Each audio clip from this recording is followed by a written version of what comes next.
Shalom मेरे दोस्तों। जब आप अकेले होते हैं और दुखी होते हैं या मोहब्बत में होते हैं तो आप कौन सा गाना सुनते हैं? क्या आपको पता है हर एक गाने के पीछे एक आत्मा होती है, एक स्पिरिट होती है।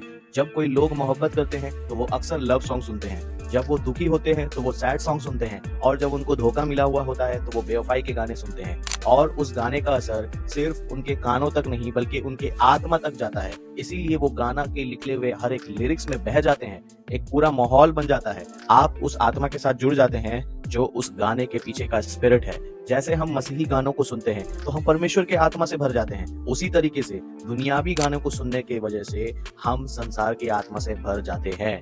तो चलिए आज हम जानते हैं क्या कहती है बाइबल इस बारे में। क्या मसीही लोगों को दुनियावी गाने यानी सेकुलर म्यूजिक सुनना चाहिए?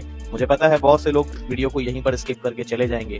अगर आप सच के विरोधी नहीं है तो आप इस वीडियो को पूरा देखें और उन लोगों तक भी पहुंचाएं जो ऐसे ऐसे बंधनों में पड़े हैं। तो चलिए शुरू करते हैं। नीति वचन 4:23 में ऐसा लिखा, सबसे अधिक अपने मन की रक्षा कर, क्योंकि जीवन का मूल स्रोत वही है। इसका मतलब है जो कुछ आप सुनते हैं, जो भी आप देखते हैं, वो आपके मन में जाता है। अगर आप दुनियावी गीतों को सुन रहे हैं तो वो विचारों, भावनाओं और आत्मा को आपका प्रभावित करेगा। लोग अक्सर सैयारा मूवी के पीछे पागल हो रहे हैं। लोग उस मूवी को देखने के लिए थिएटर में अपने सलाइन पानी लगाकर जा रहे हैं, क्योंकि उनको लगता है कि उस मूवी में एक ऐसी चीजें हैं तो उनको गिरा सकती है या उनको बेहोश कर सकती है। लोग रो रहे हैं। याद रखिए, उसके पीछे एक आत्मा है, एक दुखी आत्मा है, एक धोखे वाली आत्मा है, क्योंकि मन वही सोचेगा जो बार बार उसको कानों से सुनाई देगा। इसलिए अपने मन की रक्षा कीजिए, क्योंकि ये मन जो है आत्मा का दरवाजा है, यानी आपके आत्मा का दरवाजा है। यहाँ से आप जो चीज को एंटर करने देंगे वही आपके आत्मा में प्रवेश करेगा। यिर्मयाह चैप्टर 10:2 में ऐसा लिखा, यहोवा यूं कहता है, तुम अन्य जातियों की सी चाल चलन मत सीखो। दुनियावी लोग जैसे गाने सुनते हैं, जैसे सोचते हैं, जैसे अपने उत्सव को पालन करते हैं,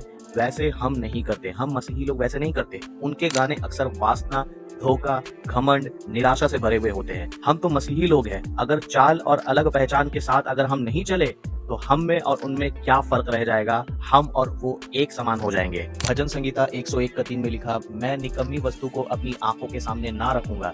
संगीत सिर्फ एक आवाज नहीं, वो एक ऐसा चित्र है, वो एक ऐसा म्यूजिक है, वो एक ऐसा एक्सप्रेशंस है, वो एक ऐसा बॉडी लैंग्वेज है। भजनकार कहता है, मैं निकम्मी चीज नहीं देखूंगा। और आज के गाने अश्लीलता, वासना, नशा, विद्रोह से भरा हुआ है। क्या आप सच में परमेश्वर के लोग हैं? अगर आप सच में परमेश्वर के लोग हैं, आपने सच में उद्धार पाया है, तो आप इन सब बातों में इंजॉय नहीं कर सकते। आपको लगता होगा ये तो नॉर्मल बात है, ये तो नॉर्मल चीज है, लेकिन आप जरा खुद सोचिए, दुखी हाल में आप क्यों सैड सॉन्ग सुनते हैं? बेवफाई के आलम में आप क्यों बेवफाई के गाने सुनते हैं? आज से ठीक 10 साल पहले मैं खुद एक बहुत बड़ा सॉन्ग लवर था। मैं खुद एक सॉन्ग सुनता था, बहुत सारे सॉन्ग सुनता था। मैंने हद से ज्यादा सॉन्ग सुने हैं, लेकिन जब मैं मसीह को जानने के बाद आज के डेट तक कई समय हो गए, कई साल हो गए, मुझे नहीं पता कौन से सॉन्ग रिलीज होने वाले हैं, कौन सा मूवी रिलीज होने वाला है। मैं सलमान खान का बहुत बड़ा फैन था, मुझे पता था कि उसका कौन सा मूवी आने वाला है, क्या होने वाला है। हर दिन फर्स्ट शो चाहिए मुझे हर वक्त, लेकिन मैं अब इन सब चीजों में नहीं रहता।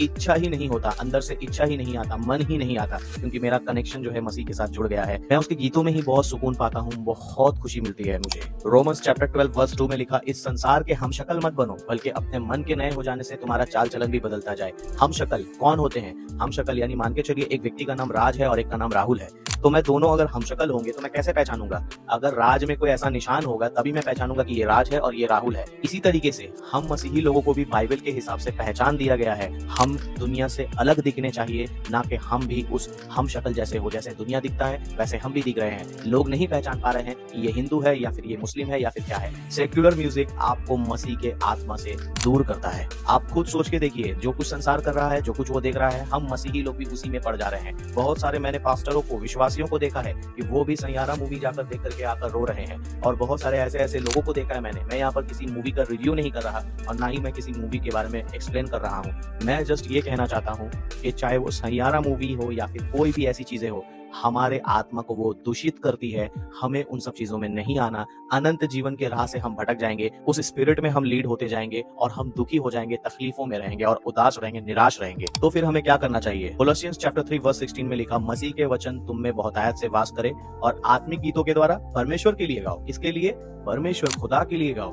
बाइबल कहती है आत्मिक गीत, रूहानी गीत, गॉस्पेल सॉन्ग्स हमारी आत्मा को पोषण देता है। दुनियावी गाने आत्मा को कमजोर करता है, लेकिन गॉस्पेल सॉन्ग आपके आत्मा को और ज्यादा मजबूत करेगा और पवित्र आत्मा के साथ आपका एक गहरा रिलेशन बनेगा। हमारे जीवन का साउंड ट्रैक जो है वो पवित्र होना चाहिए, ना कि सांसारिक होना चाहिए। आप जो गाते हैं और जो सुनते हैं वो आपके आत्मा की स्थिति बनता है, आपके आत्मा वैसे ही बनती जाती है। आपको ऐसे भी लोग मिलेंगे जो दुनियावी सॉन्ग नहीं सुनते, लेकिन आजकल ऐसे ऐसे मसीही सॉन्ग भी आ गए हैं जो दुनियावी सॉन्ग्स के जैसे दिखते हैं, उसी की तरह स्पिरिट लेते हैं, उसी की तरह लिरिक्स बनते हैं, म्यूजिक भी एकदम दुनियावी सॉन्ग्स की तरह होता है। क्योंकि शैतान को मालूम है कि वो सॉन्ग तो इन्होंने छोड़ दिया, लेकिन मैं उसी वातावरण में इनको वापस ले जाऊंगा। मसीही सॉन्ग्स में भी ऐसे ऐसे रैप्स निकल रहे हैं, एटमॉस्फेयर को बनाने के बजाय वो एक अलग पीढ़ी की तरफ ले जाता है। नहीं जी, हम तो यंग है, हम तो यंग जनरेशन के गॉस्पेल सॉन्ग सुनेंगे। बिल्कुल भी नहीं, ऐसा नहीं होता। याद रखिए, 2 कुरिन्थियों 6:17 में लिखा, इस कारण प्रभु कहता है उनके बीच से निकलो और अलग हो जाओ। संगीत सिर्फ फिजिकल नहीं होती,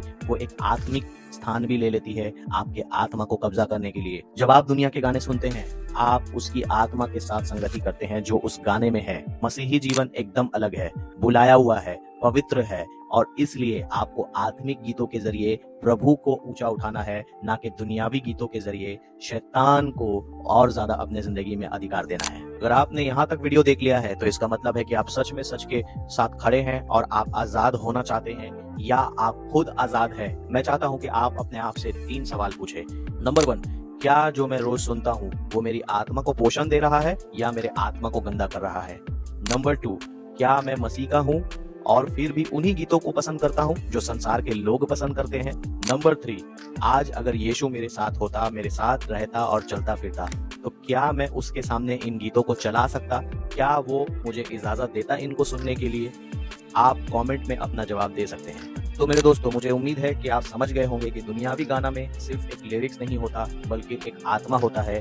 हर एक गाने के पीछे एक स्पिरिट होता है।